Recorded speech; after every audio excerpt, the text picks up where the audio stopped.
Hey there, it's Kevin. I got a great question here from one of my coaching members actually. What should I do when a property is occupied, tenant occupied, and the owner is interested in selling the property? Problem is, it's occupied by a tenant, can't be staged, and the owner is interested in selling, but if it doesn't sell, they would continue renting out to the same tenants.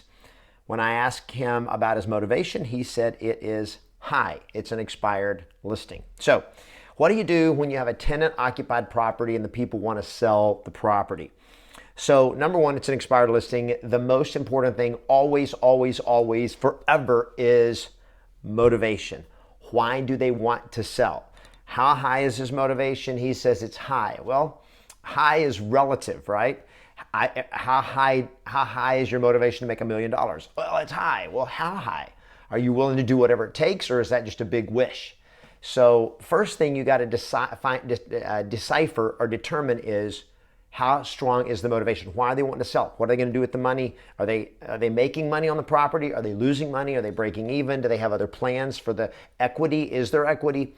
All of those are important questions. So the first thing is, do they want to sell or not? If they want to sell, they can sell. So let's say they're motivated to sell. So here's the challenge with a tenant-occupied property. More than anything else, the problem is it's occupied by somebody who's probably not interested in it selling. This is somebody who lives there, and if it doesn't sell, they're going to keep renting it to the same tenants, which means the tenants probably don't want to move. So when the tenants live there and you show the property, the tenants aren't really interested in being cooperative. So the real key is, if you got motivated sellers and they want to sell, is you have to work with the tenants directly and treat them with the same level of respect as if they are the owner. You literally have to do that. So let's just say that sellers definitely motivated to sell. They want to sell, they list it. So here's how you do it. The seller obviously has to give notice to the tenant, but I'm going to be the one that controls setting up showings and all of that kind of stuff. So first, educate and kind of instruct your seller how to make an arrangement with the tenant to do this. Get the tenant's cooperation. How do you get the tenant's cooperation? Well, by incentivizing them with a rebate on their rent at closing. Now here's how it goes.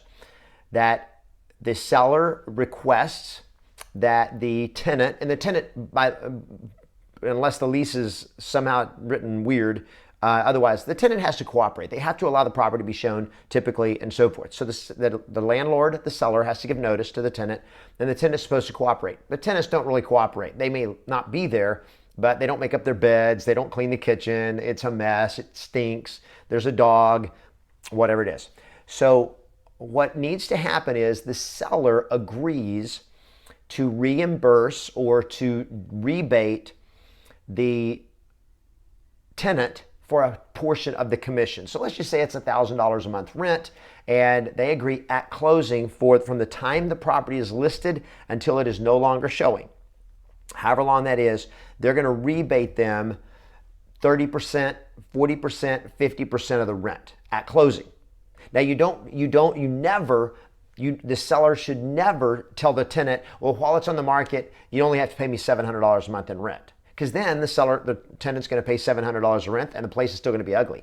So it has to be an incentive, and it's a rebate based on this. One, that the tenant gives with a 1 hour notice, the tenant cannot deny a showing under any circumstances between 9 a.m. and 6 p.m. or 7 p.m., depending on the time of year and what the norm is in your market. They cannot deny a showing, and they must keep the sink empty of dirty dishes. The kitchen must be clean. House must be clean. Beds must be made. No animals in the house when there's a showing.